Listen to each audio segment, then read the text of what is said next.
Confronté à des vents violents et à une pluie aveuglante, l'équipage d'un avion de ligne tente de se poser.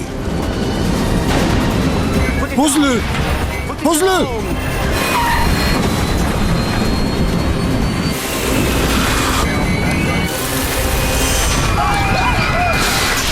Après un atterrissage catastrophique, les passagers sont paniqués. La seule chose qui comptait, c'était d'atteindre ma fille Emily pour la protéger de l'explosion. Sortez! Sortez de là! On savait que beaucoup de passagers n'étaient pas sortis. La porte! Ouvrez la porte!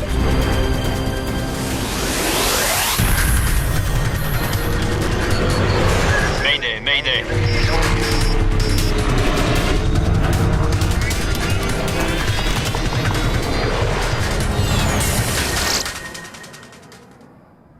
Cette histoire est fondée sur les enregistrements du contrôle aérien, les rapports officiels et divers témoignages.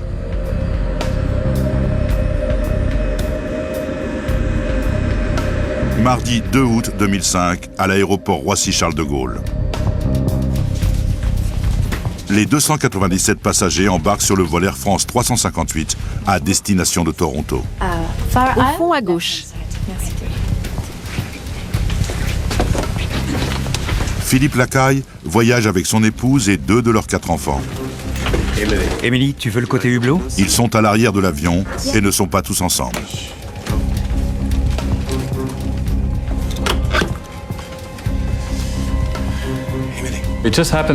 On a été séparés d'Emily. On avait 3 sièges côte à côte dans la travée centrale, mais elle était assise quelques rangées devant nous, sur notre droite, près de l'aile de l'avion.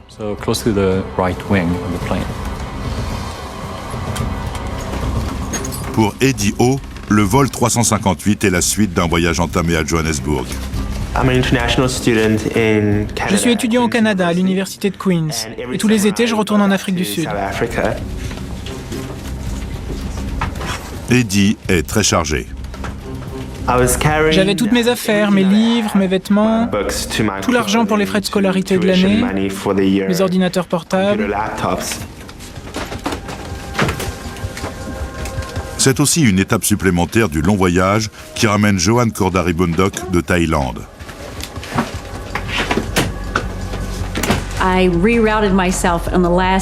J'ai changé de vol 2 jours avant de partir pour faire Bangkok, Paris, Toronto. Tandis que les passagers embarquent, le pilote et le copilote s'installent à bord de l'Airbus A340. Le commandant, Alain Roset, a 57 ans et il travaille pour Air France depuis plus de 20 ans. Son officier pilote de ligne, l'OPL Frédéric No, a 43 ans.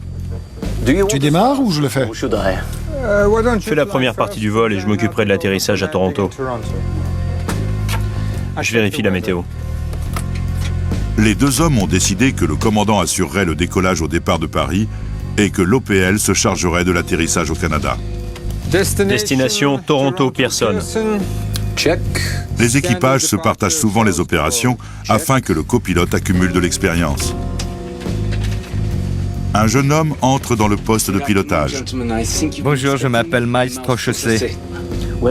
Fils d'un employé d'Air France, il a le droit de voyager gratuitement dans un jump seat.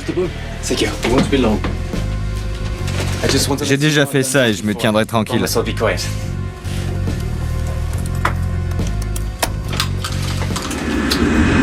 Cet avion est un des plus sûrs au monde. Depuis son apparition en 1993, l'A340 présente un bilan de sécurité excellent. AF 358. Air France 358, piste 27 gauche. Autorisation de décoller. Autorisation de décoller, AF 358. Bon après-midi, messieurs.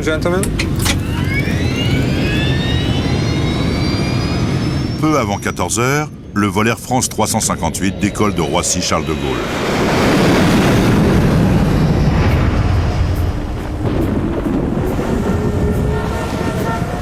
Toronto a beau être à plusieurs milliers de kilomètres, les gens qui attendent des passagers en provenance de Paris se préparent déjà à aller les chercher. Allô? Audrey, j'oublierai pas. Je passerai prendre papa et maman. Non, j'oublierai pas les frangins. Généralement, on organise tout avant notre départ pour que quelqu'un vienne nous chercher. Car on a beaucoup de bagages, on ramène plein de choses de France. Notre fils Julien passait l'été à Toronto et il pouvait nous prendre. Je t'appelle dès qu'on arrive, t'inquiète pas. Je m'en occupe, d'accord. D'accord. Allez, à plus tard, salut. Bye. Il y a un avis de mauvais temps et une alerte à la chaleur au-dessus de Toronto. Il y a également un bulletin d'alerte orage.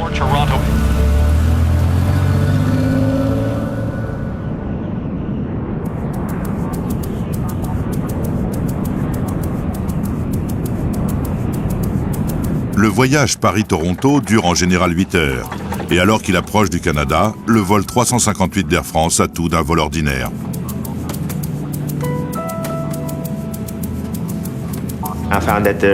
Le service était impeccable, la nourriture excellente, le personnel en cabine très efficace. Il y avait beaucoup d'étudiants français qui faisaient des échanges, des ados qui allaient au Canada pour la première fois. Certains prenaient l'avion pour la première fois, mais ils étaient turbulents. Le temps était superbe. Le soleil brillait, le ciel était bleu, les nuages très blancs. C'était une belle journée. Le pilote automatique fait l'essentiel du travail, mais comme prévu, Frédéric Nault a pris le contrôle de l'avion.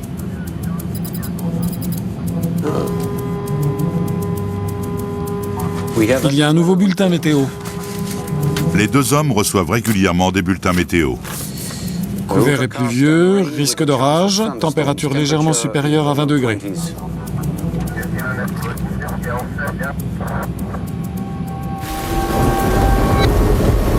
Effectivement, des orages grondent au-dessus de l'aéroport international de Toronto.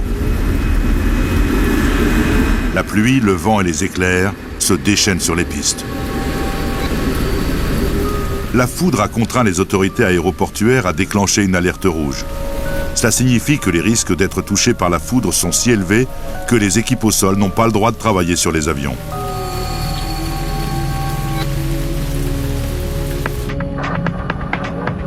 Au moment où le vol 358 approche de l'aéroport, il est placé en circuit d'attente. Et la météo ne s'améliore pas. Il va y avoir un peu de retard. Air France 358, bien compris.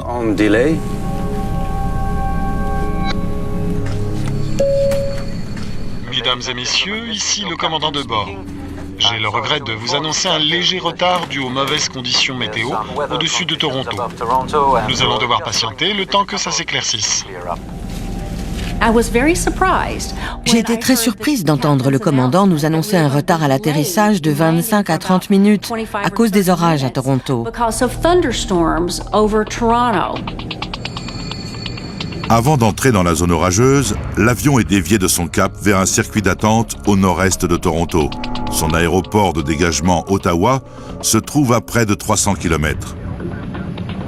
À ce moment-là, l'A340 dispose d'un peu plus de 7500 kg de carburant, largement assez pour rallier Ottawa. Généralement, un pilote pense à l'impact économique d'un atterrissage sur un aéroport de dégagement. Ce n'est pas un élément principal dans la prise de décision, mais ça compte. Parce qu'il faut envisager comment les passagers seront transportés de l'aéroport de dégagement vers celui où l'atterrissage était initialement prévu.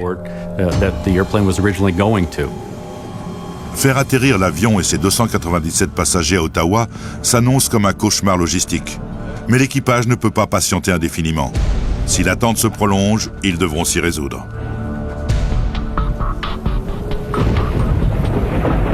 Air France, Toronto arrivé. Attente terminée. Autorisation de suivre le point de cheminement Oisy 2. Maintenez-vous à 5000 pieds. Air France 358, annulation d'attente bien reçue.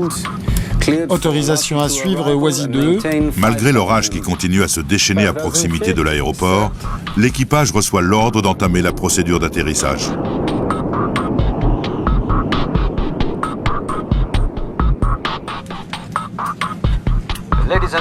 Mesdames et messieurs, ici le commandant de bord. Nous commençons la descente vers Toronto. Nous devrions nous poser à 16h, heure locale.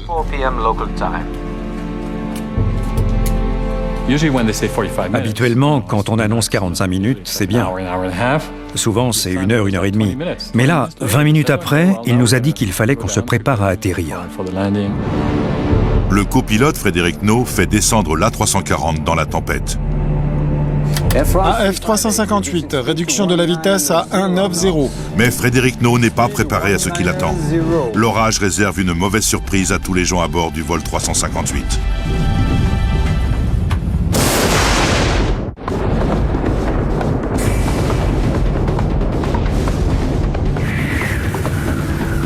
L'orage se déchaîne de plus en plus dans les rues de Toronto. Les conditions météo au-dessus de l'aéroport se dégradent, ce qui complique l'approche des appareils. C'est ce que vont bientôt découvrir à leurs dépens les 297 passagers du vol Air France 358.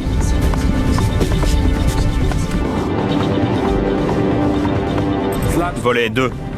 Volet 2, vitesse F, Sortez le train. train sorti. Spoiler en position, 4 trains sortis. Train sorti, spoiler en position, 4 trains sortis.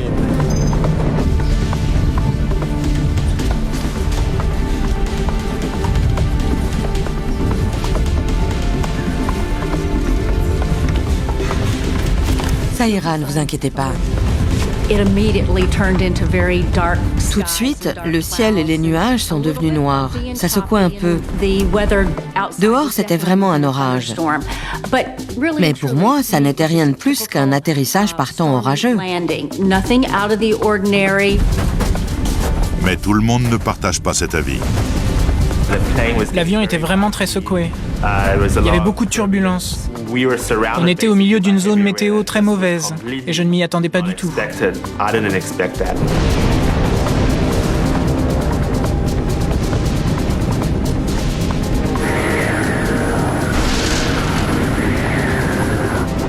AF 358, réduisez votre vitesse en approche finale.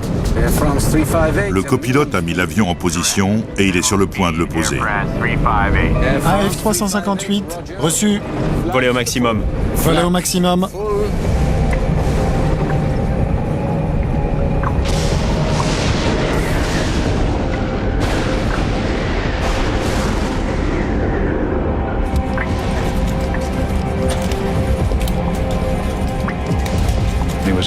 Il faisait de plus en plus sombre. Il y avait des centaines d'éclairs. À chaque seconde, il y en avait autour de nous. Certains ont commencé à vraiment s'inquiéter, et j'en faisais partie. Devant l'Airbus d'Air France, 2 autres avions viennent de se poser sur la piste vers laquelle ils se dirigent. AF 358, tour de Toronto. Tour de Toronto, AF 358, à vous. Autorisé à atterrir piste 24 gauche. L'avion précédent a signalé que le freinage était difficile et a estimé que le vent en surface près de la piste est du 290, entre 15 et 20 nœuds. Freinage difficile, 15 nœuds, rafale à 20. Air France 358, merci. L'avion est dirigé vers la piste 24 gauche qui lui permettra de se poser dos au vent. Cette piste borde la plus grande autoroute de Toronto qui va bientôt être engorgée par les bouchons de fin d'après-midi.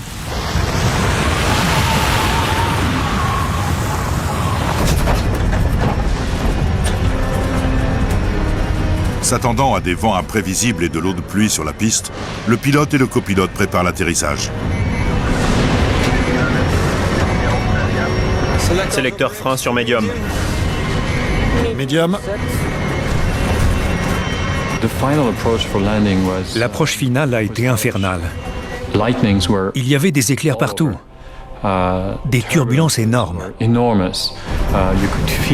On sentait que le pilote se battait pour maintenir l'avion dans son alignement avec la piste et qu'il avait un mal fou à y arriver.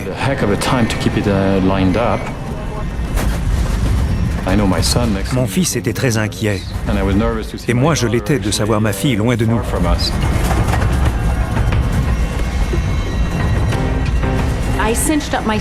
J'ai resserré ma ceinture. Je m'attendais à un atterrissage très dur. Soit on allait être plaqué sur la piste, soit le pilote allait remettre les gaz pour faire un posé-décoller. Mais ça ne serait pas un atterrissage normal.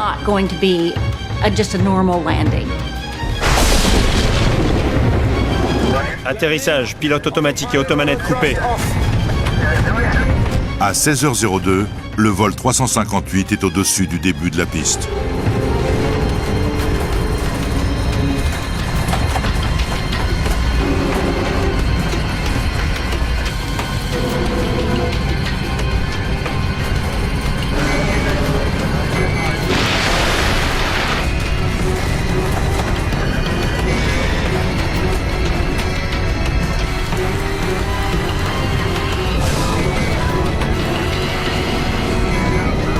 Pose-le! Pose-le!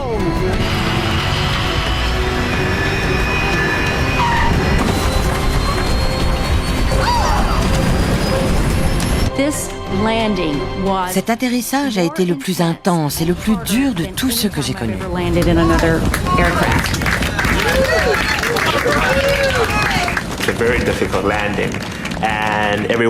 L'atterrissage a été très difficile. Tout le monde s'est mis à applaudir. La dame assise à côté de moi, je m'en souviens très bien, a dit « Quel atterrissage !»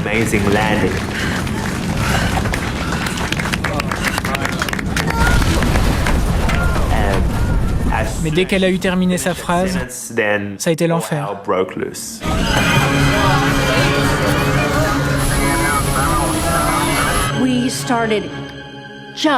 L'avion a commencé à tressauter violemment. On avait l'impression d'aller à 160 à l'heure sur une route pleine de nids de poules de plus d'1 mètre.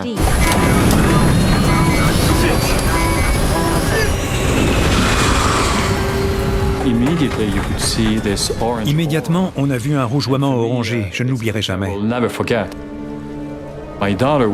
Ma fille était assise plus à l'avant, sur notre droite.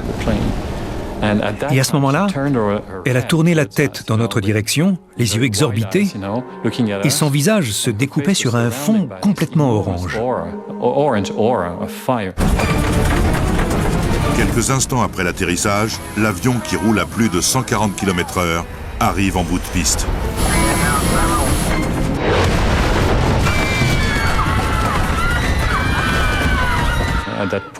À ce moment-là, j'ai cru qu'on allait tous mourir.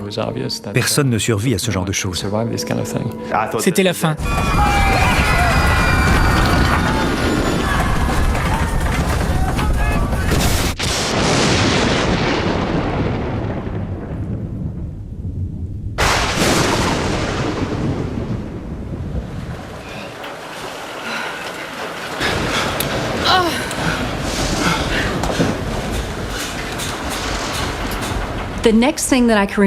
Ensuite, je me souviens, il y a eu l'annonce. Mesdames et messieurs, tout va bien, nous nous sommes arrêtés. Tu m'étonnes qu'on s'était arrêté. Mais tout n'allait pas bien, car j'ai tout de suite senti une odeur de carburant. L'odeur se répand en cabine. Au feu! Évacuez immédiatement! C'est la panique. Sortez immédiatement! Dégagez le passage! Tout le monde s'attendait à ce que l'avion explose. C'était évident. La fumée et les flammes se répandent rapidement et c'est la cohue pour sortir.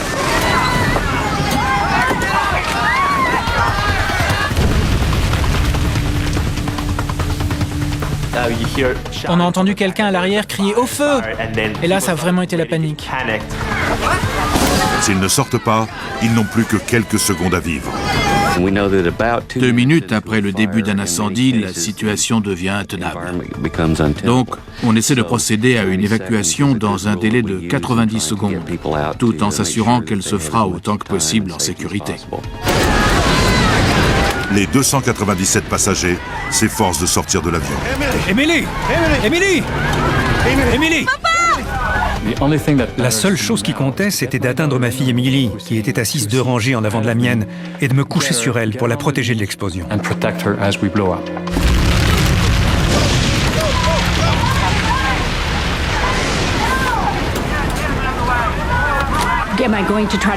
J'ai essayé de prendre mes bagages et mon portable, puis j'ai pensé, je risque de mourir pour avoir voulu prendre mon ordinateur.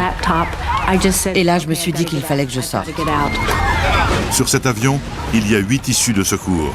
Mais quelques secondes après l'accident, la plupart sont encore fermées. Les gens enjambaient les sièges, ils se poussaient. C'était vraiment chacun pour soi. Gardez votre calme. S'il vous plaît, gardez votre calme. Ça va aller.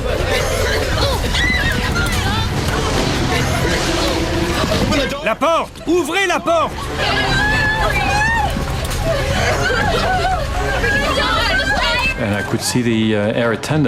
J'ai vu une hôtesse qui hésitait à ouvrir la porte,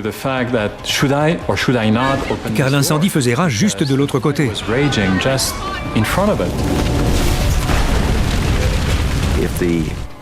Si les réservoirs sont éventrés et que beaucoup de carburéacteurs s'écoulent sur le sol, il y a suffisamment de chaleur et de flammes pour faire fondre le revêtement de l'avion en quelques minutes. À l'avant de l'appareil, une épaisse fumée entre par une des ouvertures de secours.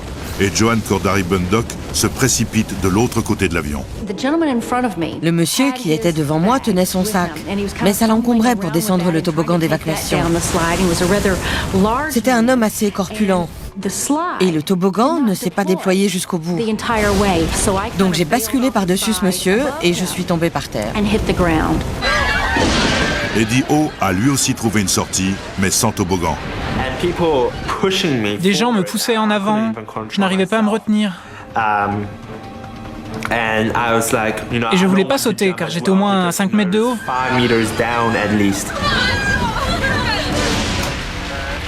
Il va bien? Je sais pas. Est-ce qu'il va bien? Ça va. Dans le poste de pilotage, Alain Roset a été blessé quand son siège a été arraché du plancher par la violence de l'impact.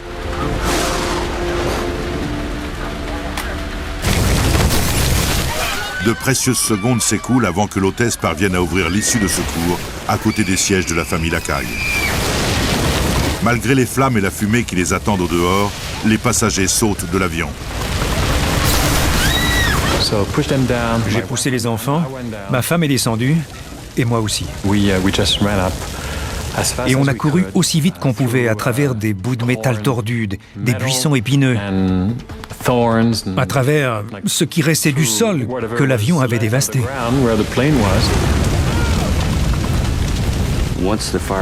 Au bout d'un moment, l'incendie s'infiltre à l'intérieur de l'avion. Comme dans un appartement, les sièges et les rembourrages contiennent de la mousse. Et quand elle prend feu, ça dégage des vapeurs toxiques. C'est l'élément le plus mortel d'un sinistre.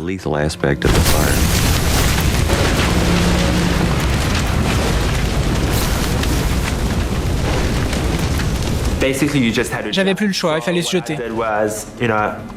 J'ai dit une prière rapide, j'ai fermé les yeux et j'ai sauté.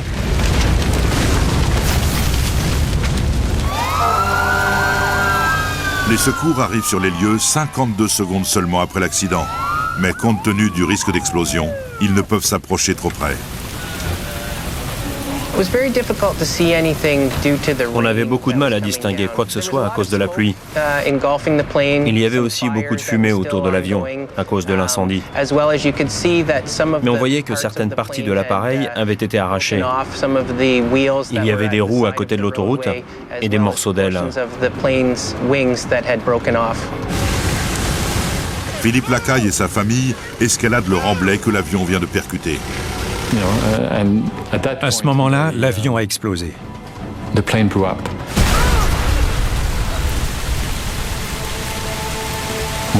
Une fois, deux fois, trois fois. On sentait et on entendait ces explosions énormes. J'ai regardé la première, car je n'en croyais pas mes yeux. Et j'ai vu ce que j'ai pris pour des bagages projetés dans les airs. Et à ce moment-là, je me suis dit que ça aurait pu être nous.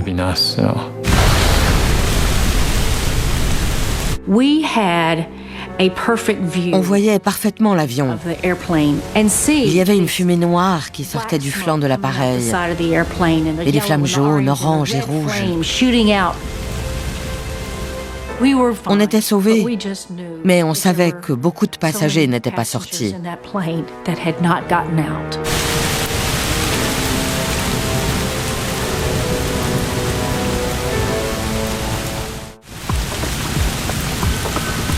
Malgré l'intervention des pompiers de l'aéroport de Toronto, les flammes dévorent le fuselage de l'épave qui continue de cracher de la fumée. Hébétés et choqués, les passagers qui ont pu sortir s'éloignent comme ils peuvent de l'appareil.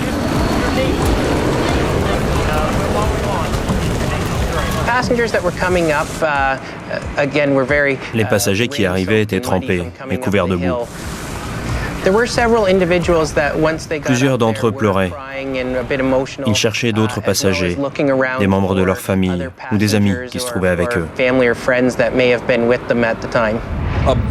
Il y a environ 35 minutes, un avion est sorti de la piste à l'aéroport international de Toronto. Les images du drame sont rapidement diffusées par les télévisions locales. Audrey, une des filles Lacaille, est sous le choc. Elle a allumé sa télé et elle a vu le crash de l'avion d'Air France en direct. Elle l'a vu exploser et brûler. Il y aurait 250 personnes à bord. Pour l'instant, nos correspondants sur place ne peuvent pas nous dire s'il y a des survivants.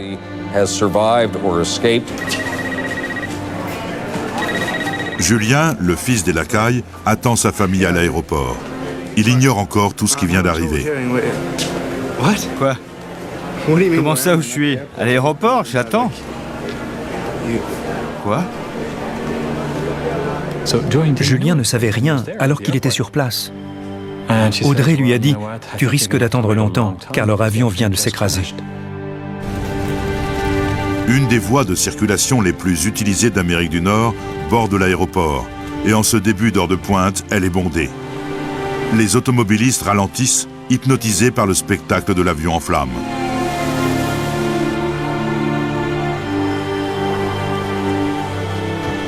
Certains passagers qui se sont extraits de l'épave arrivent tant bien que mal au bord de l'autoroute.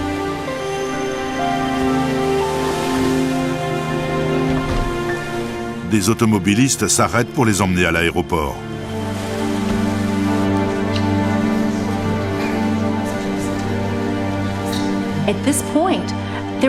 À ce moment-là, il n'y avait que 25 ou 30 personnes avec moi dans l'aéroport. Et là, on s'est demandé, il ne reste que ça? Le personnel de l'aéroport s'efforce d'identifier les survivants au fur et à mesure qu'ils arrivent. Ils étaient complètement désorganisés. Il n'y a pas eu d'annonce, rien. Aucune organisation. On s'est retrouvés, tous les passagers en colère, dans une petite salle archi-comble à attendre qu'on s'occupe de nous. Certains ont même dit, la première catastrophe, ça a été l'accident de l'avion. Et la deuxième, ça a été la façon dont la situation a été gérée.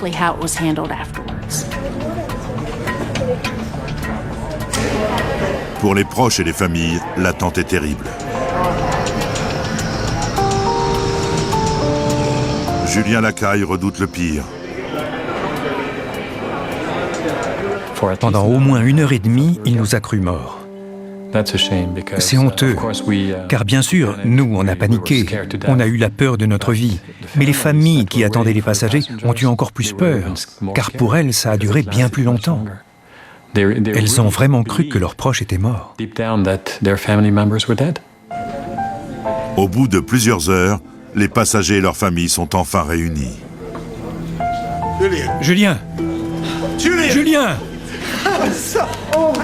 Vous allez bien? On va bien. Quand on a retrouvé Julien, il était 23h. C'était... On a eu tellement de chance.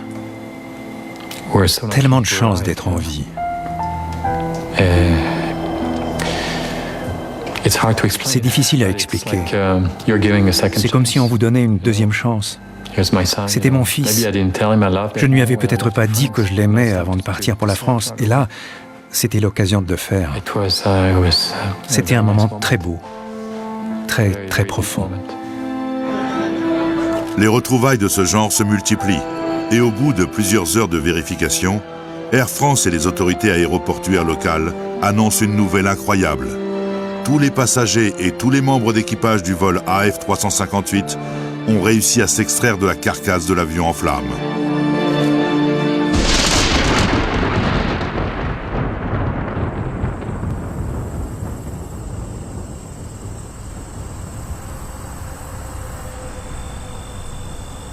Le lendemain, il ne reste que des débris carbonisés.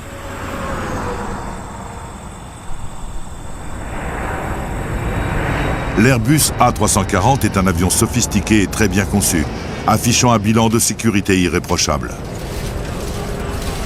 Comment les choses ont-elles pu aussi mal tourner? Le BST, l'homologue canadien du Bureau d'enquête et d'analyse, ouvre rapidement une enquête.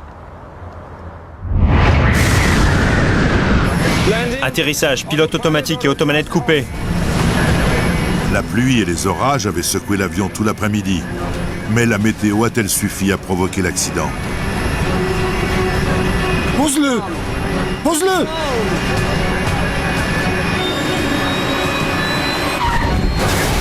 Ni le pilote ni le copilote ne se sont exprimés publiquement au sujet de l'accident. Nous devons évacuer immédiatement. Compte tenu des procédures judiciaires ouvertes peu après l'accident, le personnel d'Air France ne s'est pas exprimé dans les médias. Il va bien? Je sais pas. Est-ce qu'il va bien? Je sais pas. Mais un ancien formateur d'Air France, Hervé Labarthe, s'est entretenu avec Alain Roset. Et on a parlé, je sais pas, peut-être une demi-heure.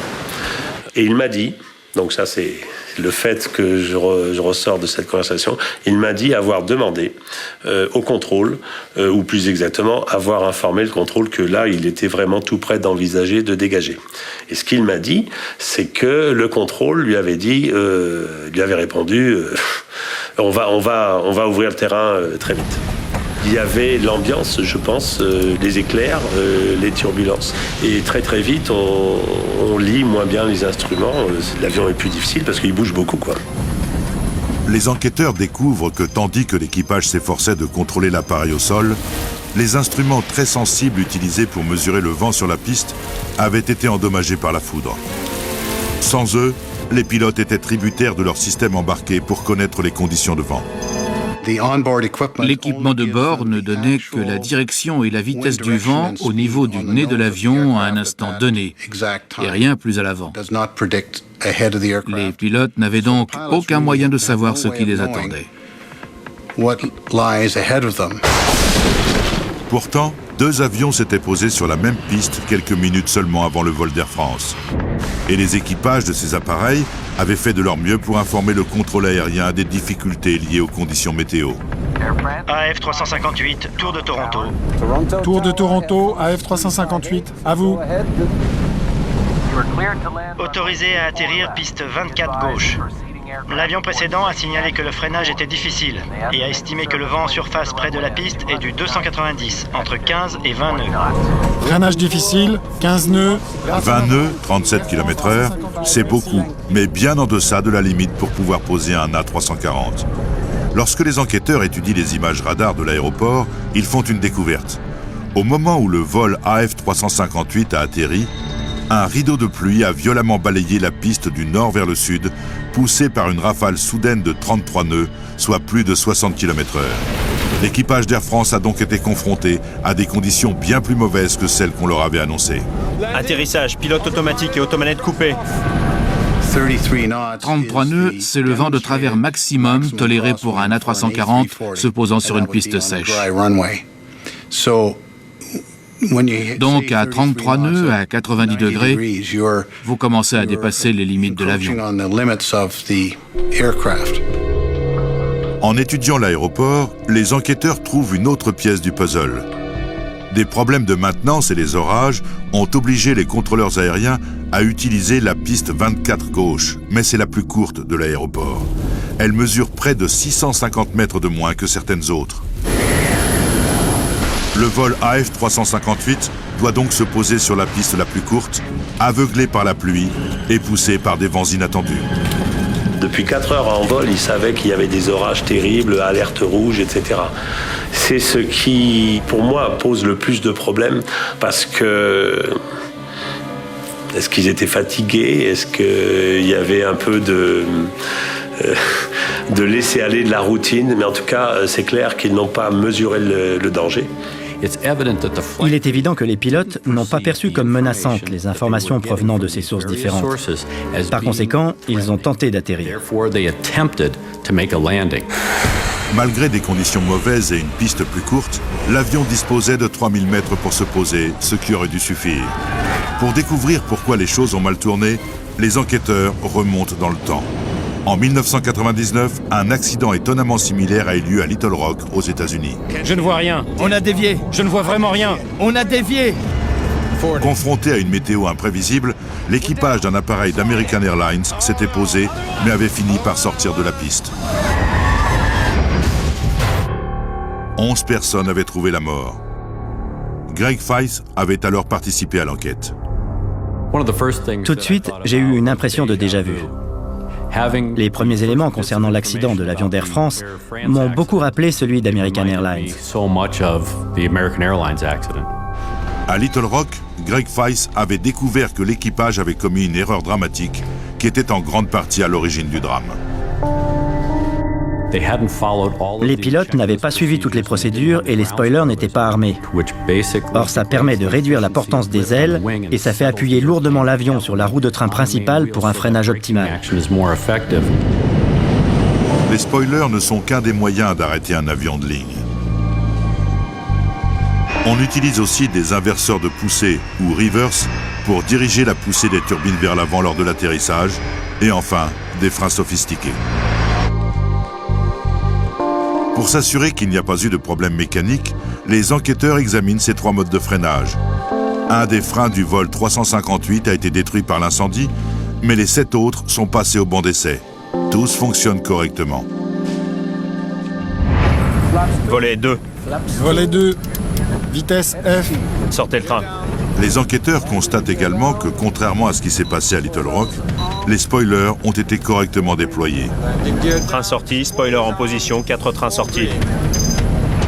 On voit sur les moteurs que les inverseurs de poussée sont déployés. Aucun problème mécanique n'est décelé. Mais pendant que l'enquête se poursuit, le Figaro publie un scoop.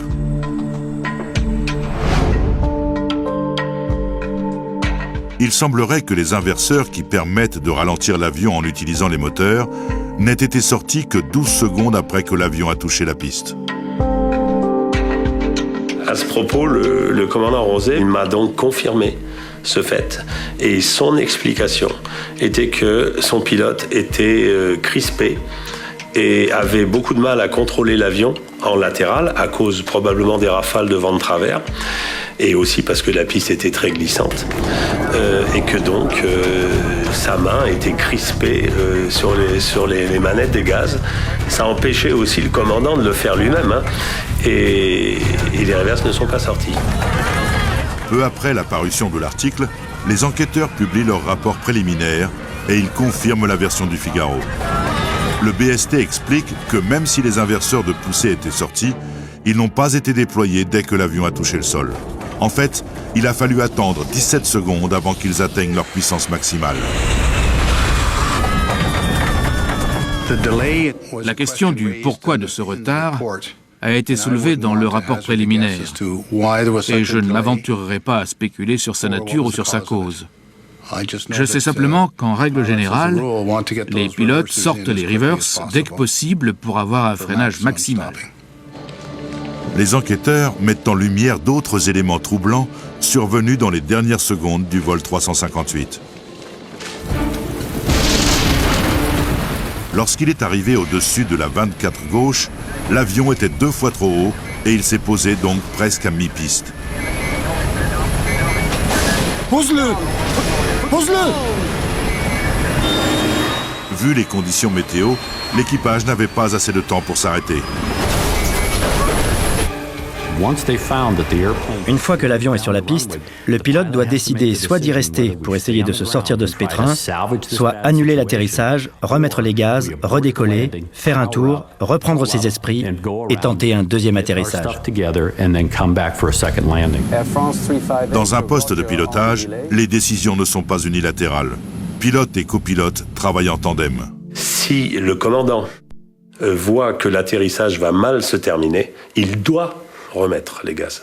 Il doit faire cette procédure d'atterrissage interrompue.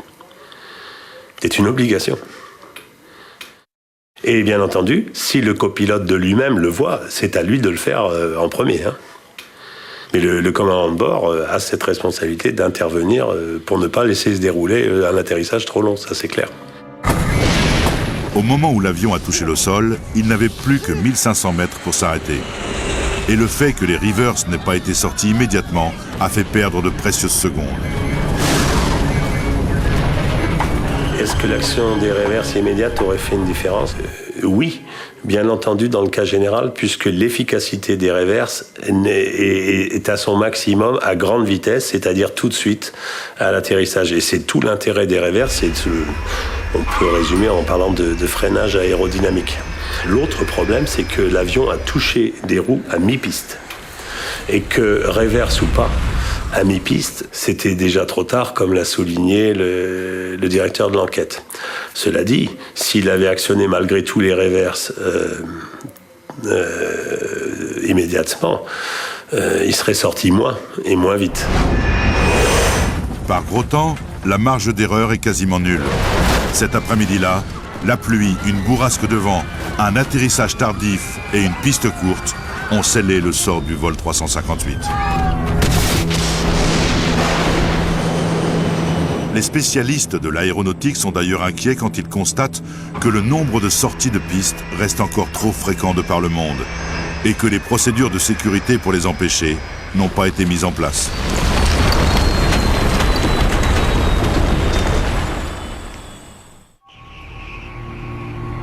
Il ne reste presque plus rien de l'A340 qui s'est écrasé à l'aéroport Pearson de Toronto cet après-midi d'août 2005. Ce fut un incident dramatique, mais chose incroyable, passagers et membres d'équipage ont tous survécu. Cependant, cette année-là, le vol d'Air France n'a pas été le seul à sortir de la piste. Dans le monde, on a dénombré 37 sorties de piste en 2005, et les causes de ces incidents étaient étonnamment similaires. Certaines causes reviennent sans arrêt lors des sorties de piste.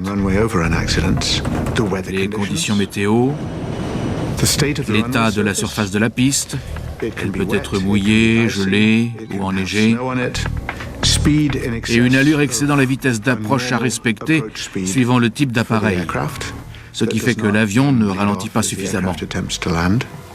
Tous ces facteurs sont récurrents lors des accidents de ce genre.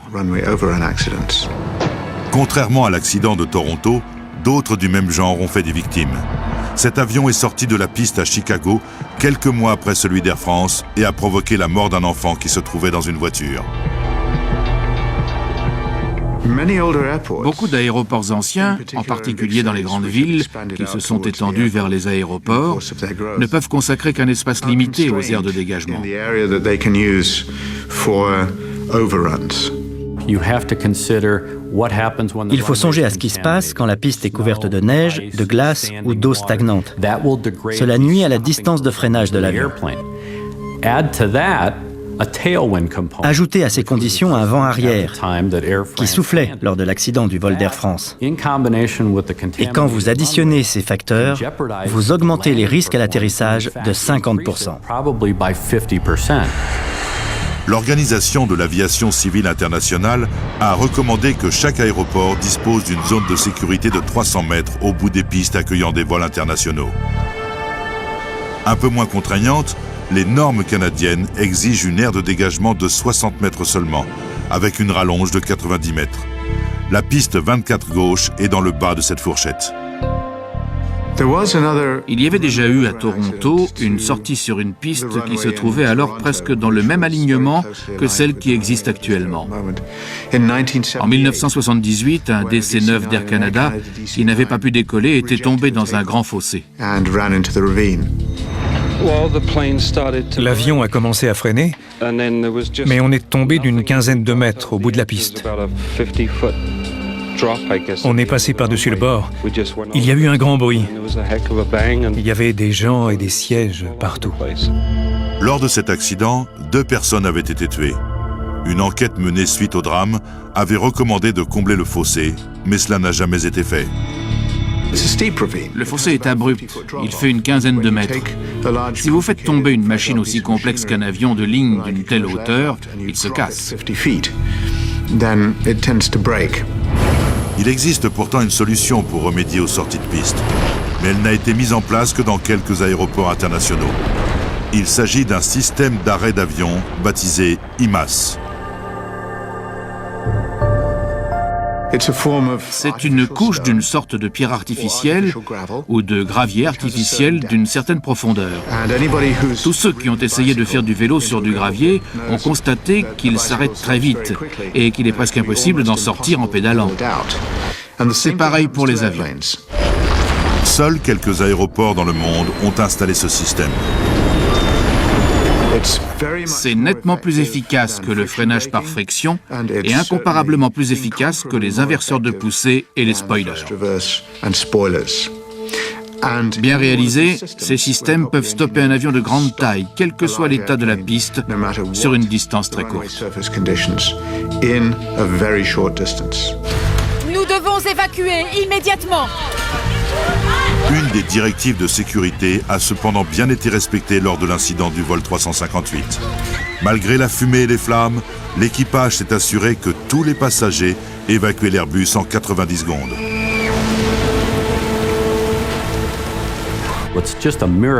C'est un miracle que tous ces gens aient pu sortir de l'avion aussi vite avant qu'il ne brûle.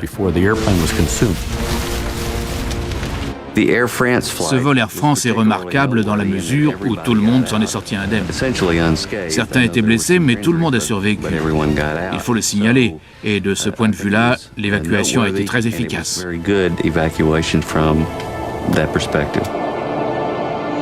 Le commandant Alain Roset ne revolera sans doute plus pour Air France.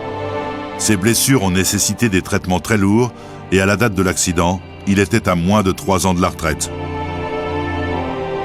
Le commandant Roset, il revivait tous les matins les flammes, le bruit, sa blessure, et il était très triste de terminer sa carrière comme ça en ayant cassé un avion. C'est affreux pour un pilote, affreux. Frédéric Naud, le copilote, a été suspendu pour une période de 3 mois. Au début de l'année 2006, il a repris du service chez Air France. D'après les témoignages, après avoir aidé le commandant Roset, il a été le dernier à quitter l'avion.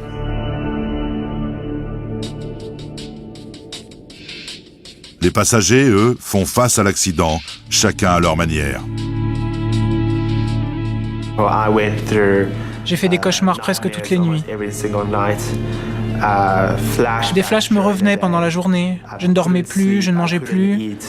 Je me demandais pourquoi j'avais survécu. Ça fait peur d'être dans un tel état. Mais ça m'a appris à être fort.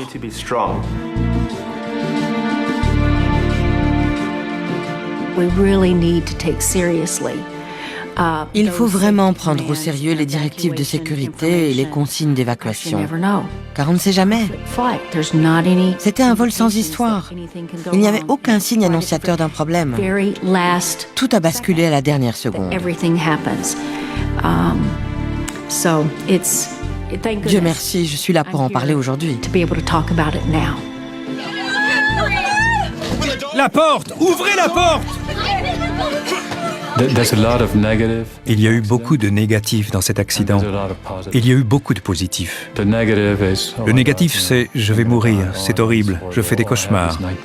Et oui, je suis traumatisé, mes enfants aussi. Mais il y a aussi du positif. Je suis en vie.